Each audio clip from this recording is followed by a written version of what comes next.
구약성경 에스더 2장 1절로부터 18절까지 좀 긴 본문입니다만은 우리 다 같이 한 목소리로 읽도록 하겠습니다.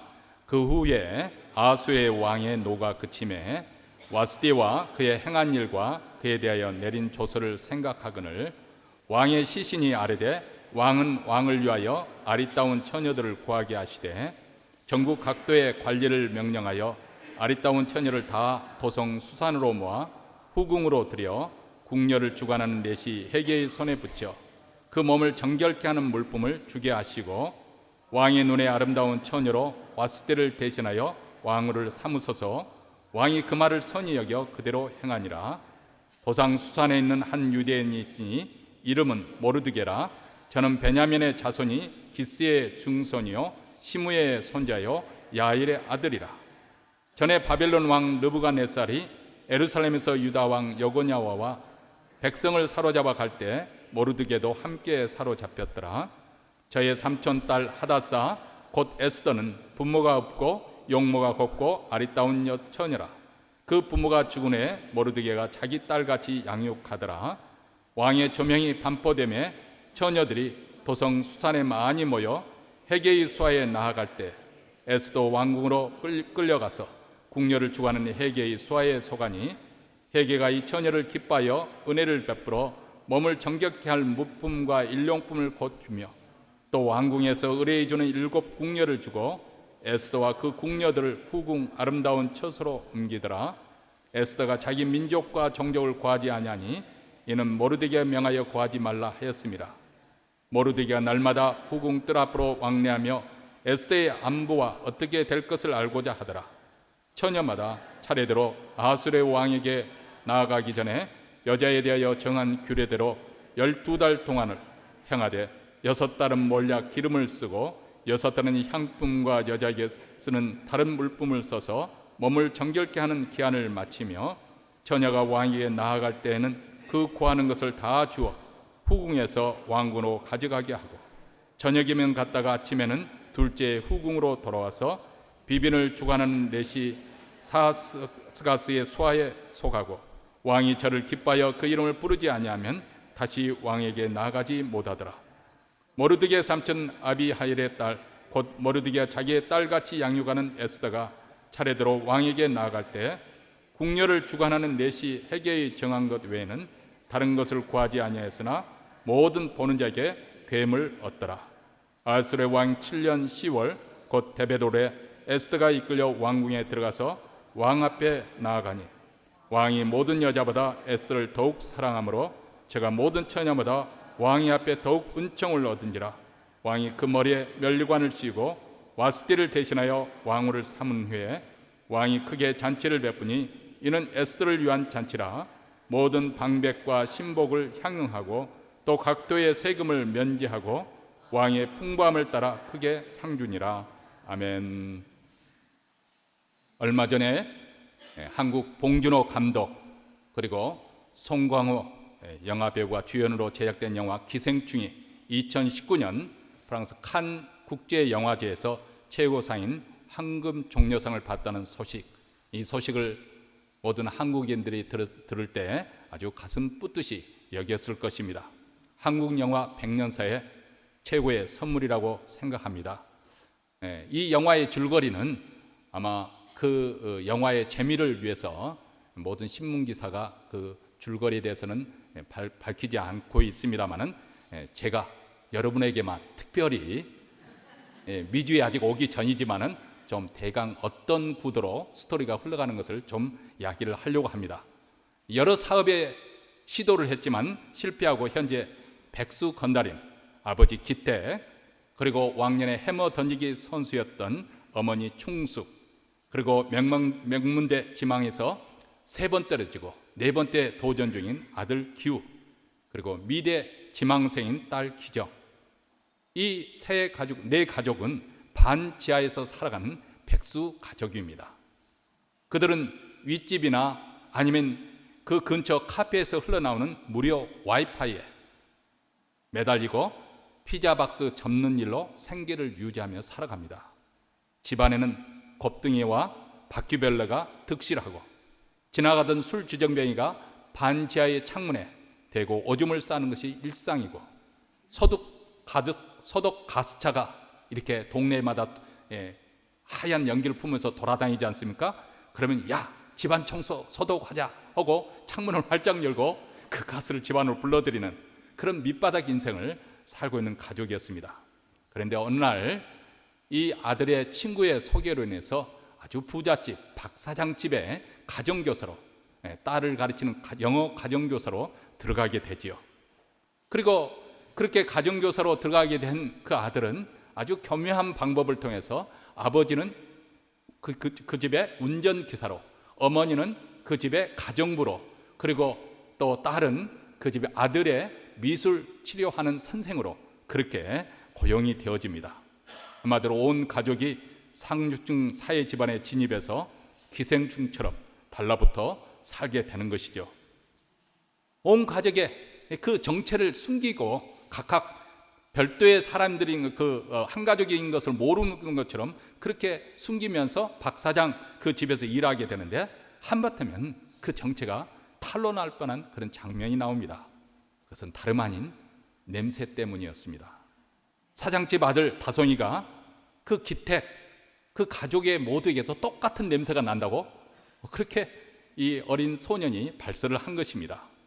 그래서 기택 가족은 집에 돌아와서 저녁을 먹으면서 야, 이거 우리가 대처를 해야 되는데 아마 우리 빨래 그 비누를 각기 다른 냄새가 다른 비누를 써야 되는 거 아니냐, 빨래를 따로따로 별도로 해야 되는 거 아니냐, 그렇게 의논을 하지요. 그런데 기정은 그보다는 우리가 살고 있는 이 반지하 냄새가 문제다, 그렇게 지적을 합니다. 여기서 냄새는 이 영화에서 아주 중요한 그런 상징적인 요소입니다. 본인들이 그 외적인 모습을 통해서 그럴듯하게 꾸미고 그리고 그럴듯하게 말로써 포장을 했지만은, 그러나 냄새는 숨길 수가 없더라는 것이죠. 영화는 이 냄새를 통해서 거의 극복하기 불가능한 계층 간의, 상류층과 그리고 밑바층의 삶의 그 간격을 이 냄새로 표현하고 있는 것입니다. 계층 간 보이지 않는 간격이 냄새가 계속 들춰내는 것이죠. 매일 고급 비누로 3% 목욕을 하고 고급 옷을 입고 향긋한 그런 향수를 가볍게 뿌리고 사는 사람들이 땀으로 그래 인하여서 소금으로 절인 그런 옷을 입고 사는 밑바닥 그 흙냄새 나는 인생의 그 고개를 돌리는 것은 어떻게 보면 당연할 것입니다. 이만큼 우리 사회는 겉으로 보이는 예면뿐만 아니라 보이지 않는 이 냄새라는 보이지 않는 유리벽이 있어서 계층 간의 간격을 확실하게 벌려놓고 있다는 것입니다. 우리가 살고 있는 이 사회는 빈부가 점점 갈수록 심화되는 그 격차로 인해서 불공평하고 불안전한 세상에서 우리가 살고 있습니다. 우리가 살고 있는 이 미국 땅만 하더라도 상위 1%의 사람들이 미국 전체 부의 20%를 차지하고 있다고 합니다. 이것이 갈수록 더 심화가 되어지고, 그래서 갈층 간의 간격이 더 격리되어지는 것을 염려하는 양식 있는 부자들이 우리에게 세금을 더 걷어달라, 아니 왜 우리에게 그렇지 않아도 부자인데 세금을 감세해 주느냐, 이렇게 항의 아니나 항의를 했다는 뉴스가 그렇게 여러분이 들은 적이 있을 것입니다. 사실 우리가 살고 있는 이 세상은 처음 하나님께서 창조하신 그 본래의 모습이 아닙니다. 하나님께서 지으신 에덴 동산은 모든 면에서 아주 완전하고 풍요한 곳이었습니다. 보기에도 아름답고 거기는 먹을 것이 풍성한 나무들이 시절을 쫓아 과실을 맺는 그런 나무로 가득 찼습니다. 강물이 사방으로 흘러서 물이 넉넉했고 모든 것이 다 금은보가 소출되는 그런 풍성한 그런 곳이었습니다. 살기에 조금 더 부족함이 없는 넉넉하고 그리고 부한 곳이었습니다. 그래서 70인역 그 히브리인들이 성경을 그리스어로 번역할 때 에덴을 낙원이라고 그렇게 번역을 했습니다. 다시 말하면 이 에덴 동산은 기쁨의 동산이라는 그런 의미가 담겨져 있습니다. 그렇습니다. 하나님께서 창조하신 이 세상은 아름다운 곳입니다. 좋은 곳입니다. 왜냐하면 하나님께서 창세기 1장에 보면 온 세상 만물을 하나씩 창조하시면서 보시기에 좋았더라고 그렇게 말씀하셨기 때문에 그렇습니다. 비록 우리가 보고 있는 이 세상은 타락하였지만은 하나님께서는 이 세상을 여전히 귀하게 보시고 사랑하신다는 것입니다. 그래서 이 세상을 구속하시기 위해서 하나님께서 하나님의 아들을 이 땅에 보내셨습니다. 시간과 공간의 제한을 받는 인간의 몸으로 이 땅에 하나님의 아들이 오시되 겸손히 자기 자신을 낮추시기를 죽기까지, 십자가에 매달려 죽기까지 자기 자신을 낮추셨습니다. 왜냐하면 죄로 오염됐던 이 세상, 타락한 이 세상을 우리 하나님의 아들이 구속하기 위해서 이 땅에 살고 있는 우리가 저주로 인해서 죄악과 고통과 고난과 고통 그리고 죽음이 역사하고 있는 이 땅에 살 우리를 구원하기 위해서입니다. 지금 우리는 불완전한 세상에서 살고 있지요. 매일 뉴스에서 보여주는 것은 바로 우리가 살고 있는 곳이 에덴 동산이 아니라는 것. 우리는 에덴 동산 동편에 쫓겨난 그 동편에서 살고 있다는 것을 뉴스는 우리에게 보여주고 있는 것입니다. 지금으로부터 2500년 전 에스더가 살고 있는 이 시대 또한 지금과 전혀 다를 바가 없었습니다. 아니 어쩌면은 지금보다 더 계층 간의 그 신분, 그 차이로 인해서 그것은 전혀 신분 상승할 수 없는 그런 사이에서 왕은 신처럼 절대 권력의 정점에 앉아 있습니다. 그 왕의 그 권세가 얼마나 대단했던지 자기 기분에 따라서 일시에 자기 안에 있던 왕후 와스대를 폐위를 시켜버리고 말았습니다. 그리고 오늘 본문 2장에서는 무명의 한 유대인 처녀가 졸지에 이 바사 제국, 페르시아 제국의 왕후가 되는 내용이 나옵니다. 사실 한 개인의 성공담이라고 한다면, 그것으로 한다면 에스더서는 페르시아 제국에서 성공한 이야기로 2장에서 끝이 나도 하등에 상관이 없을 것입니다. 그런데 이야기는 이제 본격적으로 시작되는 것이죠. 왜냐하면 이 책은 불완전한 세상에서 몇 사람의 영웅적인 그런 성공담을 말하려고 하는 것이 아니고, 이런 세상 속에서 하나님이 우리 하나님의 백성들을 어떻게 구원하시고 또 지켜주시는 것인가, 하나님의 구원에 관한 이야기가 담겨 있기 때문에 그렇습니다. 에스더와 모르드게가 살고 있는 환경, 이 페르시아 제국은 지극히 예측 불가능한 그런 불안한 세상이었습니다. 그런 환경 속에서 에스더와 모르드게는 자기 자신들이 할 수 있는 일을 최선을 다하며 살아갔습니다. 서로를 돌봐주고 의지하고 자신들이 옳다고 믿는 바 그것을 소신 있게 붙잡고 살았습니다. 오늘은 우리 하나님을 믿는 이 하나님의 백성들이 이 불완전한 세상 속에서 어떻게 우리가 살아갈 것인가, 여기에 대해서 함께 생각해 보려고 하는 것이죠. 에스더 저자는 1절에서 그 후에란 말로 다음 사건을 이렇게 전개하고 있습니다. 1장 3절에 의하면 와스디가 아수르 왕 13년에 폐위됐다는 것이죠. 그리고 2장 16절에 보면 아수르 왕 7년에 에스더가 왕으로 등극을 합니다. 그렇다면 1장과 2장 사이에 대략 몇 년 차이가 납니까? 4년이란 세월이 흘렀다는 것입니다. 이 4년 동안 도대체 무슨 일이 있었던 것일까요? 우리는 세상 역사가들에 의해서 페르시아 제국의 역사를 살펴보면 바로 아수르의 왕이 애굽과 에티오피아를 정복하고 이어서 그리스까지 정복하기 위해서 많은 군대와 배를 동원했습니다. 그래서 전투가 벌어졌는데 해군은 살라미스 해전에서, 그리고 육군은 플라타이아 그 평원에서 대참패를 당하고 맙니다. 그래서 아수르의 왕은 전쟁의 패배로 인해서 지칠 대로 지친 몸을 이끌고 이제 황금으로 장식된 그 궁궐문을 열고 들어섰습니다. 이때 양팔을 활짝 벌리고 그를 맞이하고 위로의 말을 전해줄 그 누군가가 필요했던 상황입니다. 그저 자신의 비유를 마치게 급급한 종이나 신하가 아니라 진정으로 자기 자신을 이해해주고 따뜻하게 맞이해줄, 위로해줄 사람이 필요했던 것이죠. 생전 처음으로 맛본 그 패배감과 애로움을 맛봤을 때 이런 울적한 기분을 달래줄 수 있는 사람, 그것은 누구겠어요? 인생의 동반자 아내였겠지요. 그래서 와스디를 그리워하기 시작한 것 같습니다. 1절 말씀에 그 후에 아수르 왕의 노가 그침에 와스디가 그의 행한 일과 그에 대하여 내린 조서를 생각하거늘, 이렇게 말했습니다. 오늘 보면 내린 조서라고 이렇게 해서 수동태 형태로 쓰여져 있습니다. 이것이 함축하는 바가 무엇인가? 자기 아내 왕후 와스디를 폐위하는 일이 왕이 능동적으로 주도적으로 독단적으로 내린 결정이 아니었다는 거예요. 물론 왕이 최종적으로 그것을 승인을 했고 그렇게 결정을 내렸지만은 그것은 잔치의 그 술기운 속에서 신하들의 권위에 의해서 제안에 의해서 분위기에 떠밀려서 자기도 모르는 새에 흥분한 나머지 그런 결정을 내렸던 것이죠. 자, 이런 상황이 되면 그래도 자기가 이런 일에 대해서 최종적으로 결정한 것에 대해 자기의 책임을 돌려야 되는데 일반적으로 보면 사람들은 자기 책임을 돌리기보다는 주위 사람들에게 그런 결과를 유도한 사람들에게 비난의 화살을 쏘기 마련입니다. 자, 이 일을 주도했던 신하들의 목숨이 아주 위태로운 상황이 되어버리고 말았습니다. 여러분, 우리 권사님들 한국 정통 사극 많이 즐겨보시죠? 볼 기회가 있으면 없다면 못 보는 거지만 이 기회가 있으면 아주 눈이 빠지라고 그렇게 보실 거인데 그 왕이 등장을 하지 않습니까? 왕이 등장을 하는데 그래서 그 왕이 등장하는데 이 죄 중에 가장 무거운 죄가 있습니다. 그것은 반역죄도 아니고 괘씸죄입니다.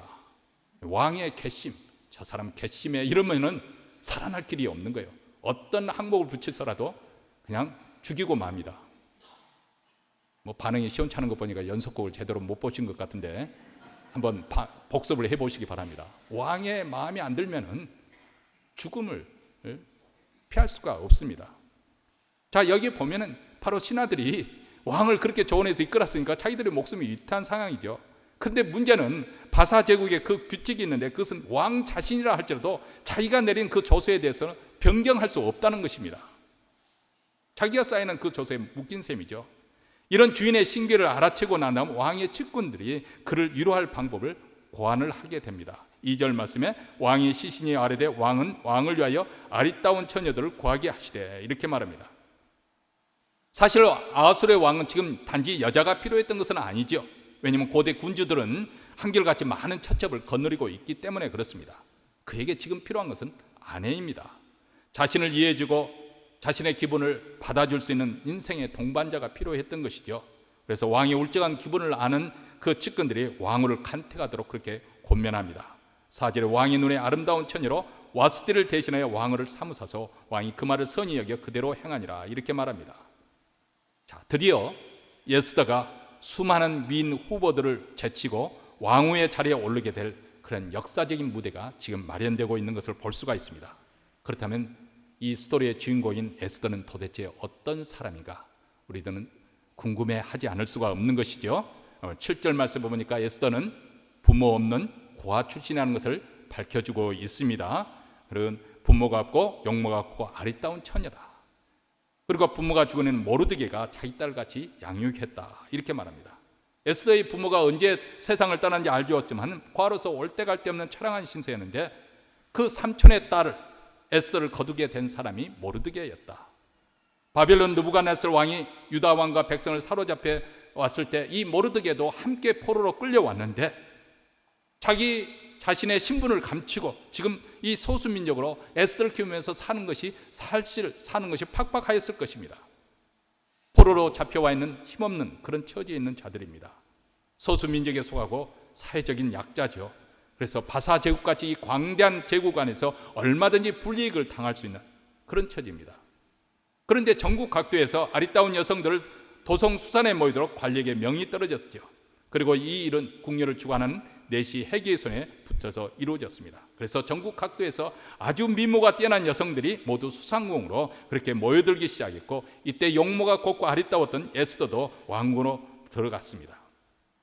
자, 이 장면은 오늘 8절에 나오는 이 장면은 오늘날 미스 월드, 그 유니버스 대회를 생각나게 합니다. 지금 이 주전 500년 전 그 대회 때 민대회는 어떻게 치렀는지 참 궁금합니다만은 그런데 이 민대회는 단순히 개인의 영광을 위해서 이 대회에 출전하는 그런 정도의 민대회를 뽑는 것이 아닙니다. 왕의 아내인 왕후를 뽑는 일이니까 얼마나 대단한 일이었습니까? 사실 이 아수르 왕이 역사의 길은 크세스 왕인 이 아수르는 어떤 왕입니까? 지금의 인도에서부터 시작해서 그리고 아프리카 북단 에티오피아에 이르는 127도를 다스리는 아주 광대한 땅을 지배하고 있는 권력자입니다. 아수르 왕으로 알려진 크세르크세스 1세의 그 비문에 이런 글이 새겨져 있습니다. 많은 왕 가운데 뛰어난 왕, 많은 통치자 가운데 뛰어난 통치자, 나는 위대한 왕 크세르크세스다. 왕 중의 왕이며 수많은 거민이 있는 땅의 왕, 끝없는 경계의 거대한 왕국의 왕, 아케메네스의 왕국 군주 다리우스의 아들이다. 이 비문에 자기에 대해서 이렇게 기록을 해놨습니다. 이런 제국의 왕후의 그 후보자라서 왕궁으로 온 처녀들, 그 당시 다 한 임무를 한다는 여자들이 있겠죠. 그리고 얼마나 왕후가 되고 싶어 했겠습니까? 이런 기회는 다시 오지 않을 정말 아주 대단한 기회였지 않습니까? 그래서 왕 앞에 나가기까지 1년 동안 여자들이 몸 단장을 했다. 6달은 몰약으로 기름을 써서 그렇게 꾸미고 자신 몸을 단장하고, 또 남은 6달은 향품과 여자에서는 다른 물 뿜어서 몸을 정결케 하는 기원을 셌다. 1년이라는 긴 시간 동안 이 한 곳에 아리따운 여성들이 모여서 서로 미문을 거느고 그 가운데 살다 보니까 얼마나 시샘을 하고 질투하고 경쟁을 했을까. 성경에는 물론 이런 내막에 대해서는 기록하고 있지 않습니다만, 다만 에스더에 대해서는 특별한 언급을 하고 있습니다.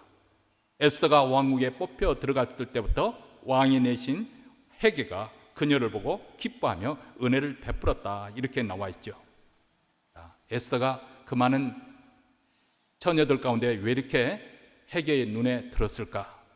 물론 에스더의 예모도 다른 사람의 시선을 끄는 아름다움이 있었을 것이지만 사실 미모가 예쁘다고 해서 무조건 아름다움을 느끼는 것은 아닙니다. 그렇죠? 여기 보면 아주 미스 코리아감으로 생기는 외모를 가진 사람이 그 입에서 막 쌍욕이 튀어나온다고 생각을 해보세요. 그 사람을 아름답다고 느낄 사람은 아무도 없을 것입니다. 근데 성경에 보면 에스더의 경우에 모든 보는 자의 괴물 얻었다. 이 영어 성경에 보면 Esther won the favor of everyone who saw her, 이렇게 기록이 되어 있습니다. 윈했다는 거예요. 획득했다는 것이죠. 다시 말하면 에스더가 수동적으로 자기의 얼굴값 하는 꼴값을 해가지고 얻는 그런 사람들의 그 매력을 느끼도록 하는 그런 것이 아니었다는 것입니다. 단순히 미모 때문에 사람들로 하여금 그녀가 끌리며 좋아하게 만들었던 것이 아니고, 그 이유는 보는 모든 사람들의 괴임과 호의를 얻었다고 능동태로 지금 표현하고 있기 때문에 그렇습니다. 외모가 탁월해서 얻어진 것이 아니라 에스더 자신이 뭔지 모르지만 그만큼 노력해서 사람들에게 인정을 받은 거죠. 그렇다면 에스더의 진정한 매력이 어디에 있었는가? 그것은 단순한 외모가 아니라 그녀의 내면의 세계에서 우러나온, 그것이 놔둔 그 외적으로 발산되어 나온 것이라고 볼 수 있습니다. 그것이 무엇이었을까? 성경에는 자세히 기록되지 않았지만 우리가 조금 추론해 볼 필요가 있습니다. 그 당시 이 아수르의 왕의 그 거느린 그 왕국은 화려함의 극치였습니다. 화려함을 추구하는 이 환경 속에서 거기에 압도되지 않고 굴복되지 않을 만큼 하나님을 믿고 의리하는 그녀의 신앙에 의해서 세워진 고고한 인품과 경건한 성품에서 발산한 매력이 아니었을까? 믿음과 경건한 기쁨에서 뿜어져 나오는 매력은 단지 고독한 왕을 매료시키기 위해서 각종 보석으로 치장하고 향수를 뿌리고 화장품으로 단장하는, 의복으로 단장한 그런 세상적인 아름다움과는 차원이 다른 품격이었을 것이다. 우리는 충분히 그렇게 추론할 수가 있을 것입니다. 사실 하나님을 경외하는 여성들은 외적인 외모보다도 내적인 미를 더 소중하게 여겨야 합니다. 사도 베드로는 이렇게 말합니다. 너희의 단장은 머리를 꾸미고 그리고 금을 차고 아름다운 옷을 입는 외모로 하지 말라, 그렇게 말씀을 합니다. 물론 그렇다고 해서 우리가 외적으로 치장하는 것을 무조건 금하는 것은 아닙니다. 어떤 사람은 자기 자신이 게을러 가지고 잘 가꾸지도 않으면서도 마치 내가 하나님만 사랑하고 하나님 사랑하기 때문에 세상 사람들에게 뭐 어떻게 보이든 상관없다, 마치 그것을 신앙이 좋은 것처럼 그렇게 착각을 하는 경우가 있는데, 그렇게 해서는 아니 됩니다. 우리 그리스도인들도 건강식단으로 자기 건강을 관리할 줄 알아야 되고요, 적절하게 운동을 해서 계속해서 체력을 그리고 건강을 유지할 줄 알아야 됩니다. 그리고 한 걸음 더 나가서 사람들 앞에 나갈 때 사람들은 외모를 보니까 적어도 화려하게 치장은 하지 않지만은 정갈한 모습으로, 단정한 모습으로 보이는 것은 우리 책임입니다. 근데 이것을 넘어서서 지금 사도 베드로가 말하는 것은 사람들에게 어떻게 과시하고 싶은 그런 욕망 안에서 사람들의 이목을 끌고 싶은 그런 허영심으로서 화려하게 치장하거나 화장하는 것을 하지 말라고 금하고 있는 것이죠. 화려하게 겉사람을 치장하는 대신에 속사람을 가꾸라고 우리에게 말씀을 하고 있습니다. 오직 마음에 숨은 사람을 온유하고 안정한 심령에 썩지 아니할 것으로 하라. 이는 하나님 앞에 값진 것이니라. 이렇게 말합니다. 우리의 내면 속사람을 온유하고 안정한 심령으로 하라. 온유하다는 것은 무엇을 의미할까요? 이것을 반대로 생각하면 그 이미지가 금방 떠올 수가 있습니다. 온유의 반대는 어떤 사람인가? 어디 가서나 자기 권리 주장을 과도하게 하는 사람이에요. 뭐 조금이라도 손해를 볼까 봐서 그냥 앙앙대고 있는 그런 모습, 주제를 모르고 이것저것 참견하는 그런 거, 때로는 지나치게 독선적으로 자기 의도대로 하려고 하고 남을 그렇게 해서 조종하려고 하는 사람, 다시 말하면 겸손하게 남을 배려하고 와량 있게 너그럽게 하는 것에 반대되는 그런 인생. 근데 온유는 그런 인생이 아니라고, 다른 사람을 겸손하게 대하고 또 배려하는 관용과 관대함을 베푸는 사람을 의미합니다. 그 다음은 안정한 심령이라고 했는데 안정도 마찬가지입니다. 이 온유와 동일한 것입니다. 특히 지혜롭지 못하는 그런 부적절한 말이나 아니면 쑥덕 공론으로 다툼과 분쟁을 야기하는, 하는 곳마다 다툼을 불러일으키는 그런 사람의 모습이 아닌, 모든 사람들을 안돈시키고 화목을 도모하게 하는 그런 마음의 태도를 말하는 것이죠. 이런 태도를 가진 여성은 사람들에게도 칭송을 받을 뿐만이 아니라 하나님께서도 귀하게 보신다. 사람들은 외모를 보지만 하나님은 마음의 중심을 보신다고 말씀합니다. 여러분, 이 후궁에서 대기하고 있는 처녀들은 1년 동안 몸단장을 하지만은 그들은 다 이 겉으로 보여주는 그것의 최고의 것을 뭐 바르고 덮고 막 그렇게 했을 것입니다. 그리고 난 다음 왕 앞에 나갔을 것입니다. 왜냐하면 무엇이나 다 들어주게 되어 있으니까 그렇게 준비를 해서 후보자 처녀들은 그렇게 나갔을 겁니다. 왕에게 잘 보이기 위해서 남들보다 더 멋진 옷을, 화려한 장식품, 향품, 최대한 가질 수 있는 그 모든 것을 요구했고 그렇게 준비해 나갔습니다. 그런데 에스더는 어떻게 했을까요? 왕 앞에 나갈 때 헤게가 정한 것 외에는 다른 것을 전혀 구하지 않았습니다. 15절 말씀이죠. 에스더가 차례대로 왕에게 나갈 때 궁녀를 주관하는 헤게의 정한 것 외에는 다른 것을 구하지 아니하였으나, 왕에게 특별히 잘 보이고자 그 어떤 것을 구하지 아니한 상태, 어쩌면 내시 헤게가 누구보다도 왕의 취향을 더 잘 알 수도 있었을 것이고, 그래서 헤게가 준 그것으로는 또 충분하다고 에스더는 생각했을지도 모릅니다. 어쨌든 지금까지 보여진 이 바사제국의 과도한 자기 과시, 내가 이렇게 부자다, 내가 이렇게 권세가 있다, 내가 이렇게 화려하다, 내가 이렇게 영광스럽다 하는 것을 과시하는 그것과는 아주 대조적으로 에스더는 겸양과 절제의 모습을 보여주고 있습니다. 왜냐하면 그녀의 인생의 최종 목적이 왕후가 되는 데 있는 것이 아니었기 때문에 그렇습니다. 그렇기 때문에 지나치게 외모를 치장할 필요도 없었고, 또 왕을 즐겁게 하기 위해서 과도하게 그렇게 치장할 필요, 그것에 대한 삶의 목적을 두지 않았습니다. 그녀는 자기 출신과 신앙을 기억했고 자신의 진정한 모습, 하나님의 백성의 그 모습을 잃지 않았습니다. 그리고 자기 삶 가운데 역사하시는 하나님의 섭리를 믿었을 것입니다. 만일 하나님께서 나를 이곳에 인도하셨고 이것이 그분의 계획이라고 한다면 나는 기꺼이 어떤 길이든지 복종하겠고 순종하겠다. 이것이 그녀의 단순한 신앙과 확신이었습니다. 자, 이런 확신이 있었기 때문에 그녀는 그 어떤 고관 대적 앞에서도 당당할 수가 있었습니다. 요동하지 않을 수가 있었습니다. 동요하지 않을 수 있었습니다. 그리고 하나님 앞에서 하나씩 겸손할 수가 있었습니다. 그리고 이런 믿음이 있었기 때문에 침착했고 안정했습니다. 그리고 이런 태도로 왕 앞에 섰습니다. 아수르 왕은 그동안 왕후의 후보가 될 수 있는 수많은 여자들을 만나보았습니다. 그리고 오늘 과연 어떤 여자가 들어왔을까 아마도 궁금했을 것입니다. 그리고 난 다음 에스더를 바라봤는데 안타깝게도 연속극에서는 이것을 가지고 시간을 막 빼잖아요. 그 극적인 장면을 하기 위해서. 근데 성경은 그에 대해서 자세히 이야기해 주지 않습니다. 아수르 왕의 심정을 심플하게 이렇게 표현을 했습니다. 17절 말씀입니다. 왕이 모든 여자보다 에스더를 더욱 사랑하므로 제가 모든 처자보다 왕의 앞에 더욱 은총을 얻은 자라. 왕이 에스더를 보자마자 그야말로 한눈에 반해버린 것입니다. 한눈에 반해 뿅 갔다는 것이죠. 제가 수요 찬양 예배에 나오신 분들은 이미 들었던 이야기는 하지만은 그 이야기를 여러분에게 설명을 잘 해드리기 위해서 사용하겠습니다. 어떤 사람이 애꾸눈이었는데 어느 날 TV를 보다가 연예인이 너무너무 아름다운 거예요. 한마디로 한눈에 반한 거죠. 그래서 편지를 써서 이메일을 보냈습니다. 뭐 그런 이메일이 수없이 쏟아지니까 무관심에 무대응을 했던 그 연예인도 1년, 2년이 되도록 계속 꾸준히 편지 보니까 이 사람 진짜 진국이다 싶어가지고 드디어 만나기로 했습니다. 그래서 만나보니까 상대방이 애꾸눈인 거예요.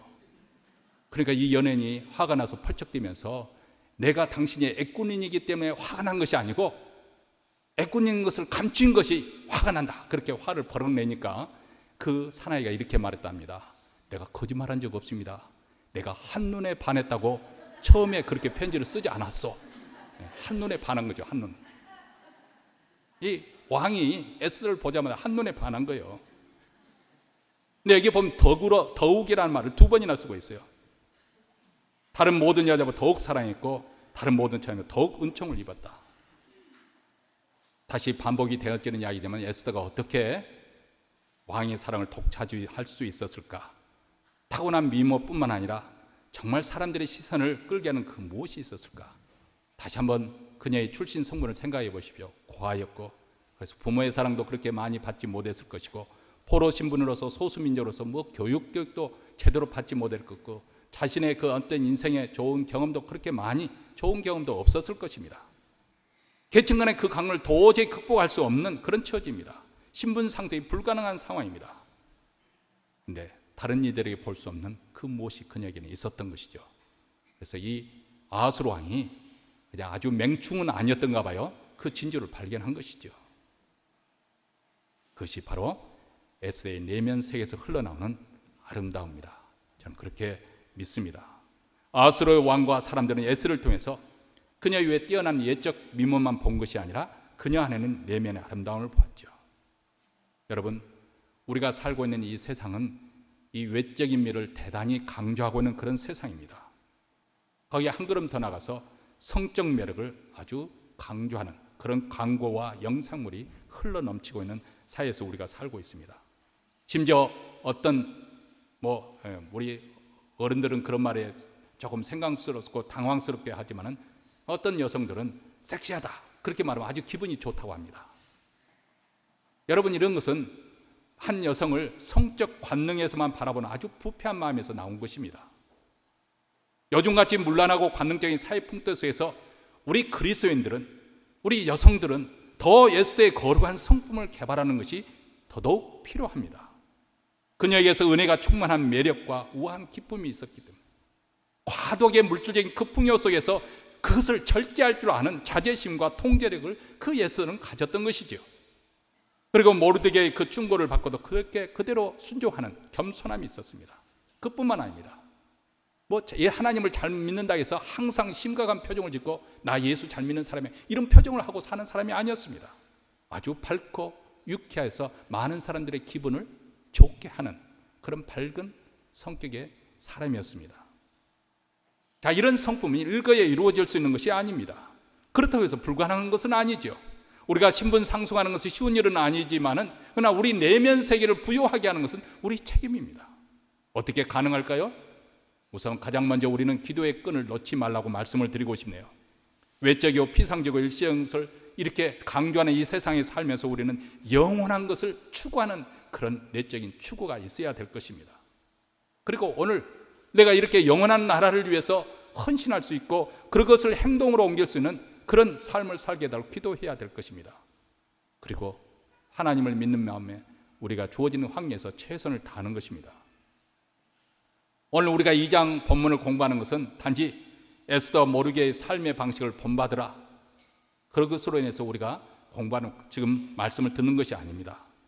그 대신에 그들 또한 불안정한 세상에 살면서 나름대로 최선을 다하며 살았다는 그 점에 우리는 주목하라고 말씀드리고 싶습니다.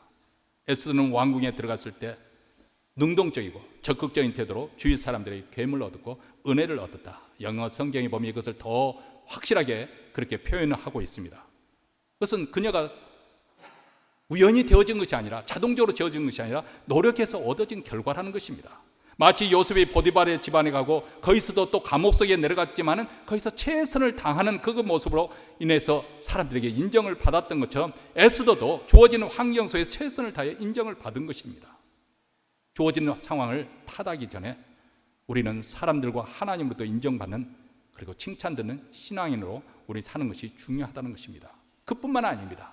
우리 인간의 최선이 형통의 전부는 아닙니다. 여기도 하나님의 은혜와 섭리가 있어야 됩니다.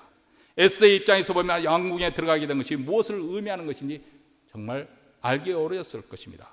그저 운명적으로 선택의 고난도 없이 그녀에게 주어진 것이죠. 그런데 그녀가 궁에 들어가게 된 것은 너무나도 큰, 하나님의 구원의 역사에서 큰 역할이 기다리고 있었습니다. 때로는 우리 삶 속에서 하나님의 계획이 무엇인지, 하나님의 뜻이 무엇인지 오리무중 알기 어려울 때가 있습니다. 특히 어려운 일이 생길 때 왜 하나님께서 이것을 내게 허락해 주셨는지 알 수 없는 그런 상황에 부딪힐 때가 있습니다. 그런데 이럴 때라도 우리는 하나님을 신뢰하는 일에 있어서 실패해서는 아니 됩니다. 옳은 판단과 선택을 다해 최선을 다해서 노력하면서도 그분을 신뢰하고 그분의 뜻에 따르는 삶을 우리는 살아야 됩니다. 그분에 대한 믿음을 잃지 않고 그분을 의지하며 사는 것입니다. 이것이 에스더를 에스더답게 만드는 비결이 여기 있습니다. 예수님은 우리 믿는 자들에게 세상의 소금이라고 말씀하셨습니다. 너희는 세상의 소금이니 소금이 만일 그 맛을 잃으면 무엇으로 짜게 하리요?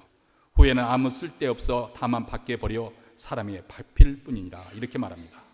소금이 역할을 해야 될 그 역할을 하지 못해서 짠맛을 잃어버리면 쓸모가 없기 때문에 밖에 던져서 사람들의 밝히게 되는 것입니다. 여러분, 우리가 잘 아는 바와 같이 지금 한국교회는 세상 사람들에게 짓밟히고 있습니다. 복음을 위해서 핍박을 받는 것이라고 하면 얼마나 영광스럽겠습니까? 그런데 교회가 교회답지 못함으로 해서, 거룩을 지키지 못함으로 해서 교회가 세상보다 더 탐욕스럽고 권력지향적이고, 그리고 초한 스캔들이 계속 나오니까, 아니 세상 사람들이 지키는 그 법마저도, 그 상식마저 통하지 않는, 말이 소통되지 않는 그런 집단으로 전락하니까 이렇게 사람들에게 웃음거리가 되고 조롱거리가 된 것이죠. 그동안 한국교회는 신앙의 행위를 많이 강조했습니다. 그래서 교회도 크게 부흥했고, 또 어떻게 보면 서울에 가면 장로교회는 말할 것도 없고, 순교 오순절 계통에도 그렇고 침례교회도 그렇고, 가장 큰 교회는 다 서울에 다 있어요. 엄청나게 많은 사람들이 모입니다. 그래서 잘 모이고 헌신하고 그리고 봉사하고 전도하는 일은 열심인데, 그런데 진짜 맺어야 할 열매, 인격의 열매, 성품의 열매, 성령의 열매는 우리는 잘 맺지 못했습니다. 아니, 별로 그렇게 강조하지 않았습니다. 그래서 예수를 믿는다고 하는데 세상 사람들이 보기에는 예수쟁이들이 영 재수가 없는 것이죠. 기분이 나쁜 것이죠. 그들이 참 무례하고 오만하게 보이는 거예요. 예수 믿는다고 하면서 믿지 않는 사람들에서 오래 참아주지 못하는 거죠. 조급합니다. 말도 통하지 않고 고집불통이고 자기만 잘났다고 그렇게 주장합니다. 예수 믿는 것이 배설인 것처럼 행세를 합니다. 기본 예의와 예절조차도 없습니다. 그저 하나님을 믿는 것으로 다 때려치우는 것이죠. 상식 수준의 질서마저도 지키지 않는 그런 사회. 그래서 세상살이 밥맛이 없다고 그렇게 말하는 것이죠. 그리고 멸시와 조롱거리가 된 것입니다. 우리 교회도 이렇게 될까 봐 두렵습니다. 여러분들이 이 몬트레이 지역에서 예배를 들은 후에 이곳저곳에서 흩어서 사는데, 저 몬트레이 교회 제일장로교회 집사인데, 권사인데, 장로인데, 목사인데, 하면서 조롱거리가 되지 않기를 바랍니다. 에스더를 보십시오. 그녀는 만나는 사람들로부터 사랑을 받았고 존경을 얻었습니다. 지지를 받았습니다. 우리 한국교회도 다시 세상 사람들로부터 신뢰와 존경을 얻으려면 사랑의 열매, 기쁨의 열매, 화목의 열매, 인내의 열매, 자비와 충성과 온유와 절제, 이 착함의 열매를 많이 맺어야 됩니다. 여러분, 이 성품의 열매는 하룻밤새 뿌리가 뽑히도록 그렇게 기도한다 해서, 나무 뿌리가 뽑히도록 기도한다 해서, 흔든다 해서 되는 것이 아닙니다. 성경 공부 한 번 하고 난 다음에 끝하고 되는 것도 아닙니다. 어쩌면 일생을 들고 매일 삶 속에서 하나님의 말씀으로 자기 자신을 복종시키는 그런 싸움을 우리가 싸워야 됩니다. 이 싸움은 참으로 지루한 싸움입니다. 재미없는 싸움이 될 수도 있습니다. 그렇지만 이 싸움은 굉장히 중요한 싸움입니다. 우리 내면의 죄의 뿌리가 내리지 못하도록, 우리 공동체의 죄가 압도하지 못하도록 대신 이 공동체의 거룩과 진실과 사랑에 채우는 훈련이 필요하다, 그 말입니다. 예배 드리고 난 다음 친교실에 가서 여러분들이 화사한 모습으로 모든 사람들에게 상냥하게 대하는 이런 훈련이 매일매일 일어나야 된다, 그 말이죠.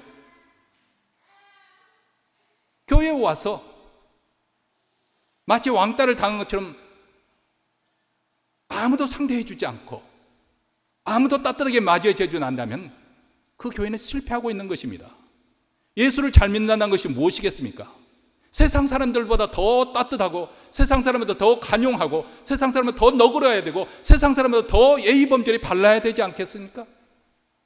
만약 예수를 믿고 난 다음에도 여전히 우리 행실에서 그런 변화가 없다고 한다면 그건 크게 잘못 믿고 있는 것입니다.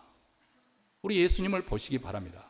억울한 일을 당할 때라도 우리 예수님은 묵묵히 그것을 다 감당하시고 심지어는 십자가에까지 매달렸습니다.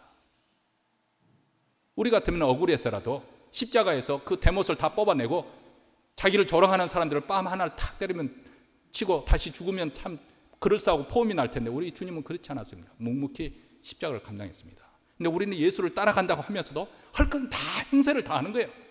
자기 예수 잘 믿는 것을 포음을 다 나타내고 사람들에게 인정받으려고 대접받으려고 다 하고 있습니다.